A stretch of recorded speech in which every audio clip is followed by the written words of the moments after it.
I want to do a video here on properly indexing your top hat on a Gen 1 Ford Raptor. This applies to whether you're at mid perch or bottom perch or standard perch. When we do our shocks, we turn the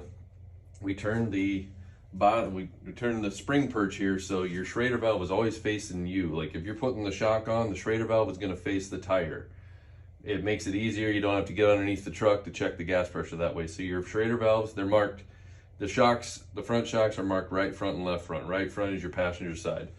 Anyways, what I want to do is just show you how easy this is to properly index your top hat, because there's a bolt pattern there. So before I took this off, I marked in the center of the shock here a line on the top hat right there. So when you go to put this back on, and always make sure you break the rubber loose, because if you're going to a hypercoil spring or a geyser, the pigtail's not going to be in the same spot. So that's where people get mixed up on clocking this right. But if you break that loose, you can turn it, you know, any which way. But you always want to make sure that that pigtail is up against the flat spot in that rubber.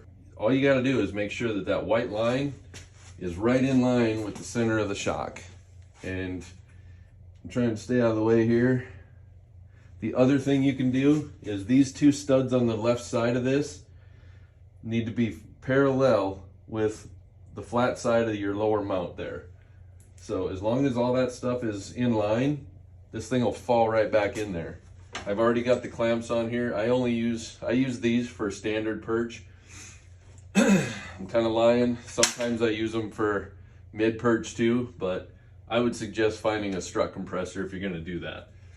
So it's very simple.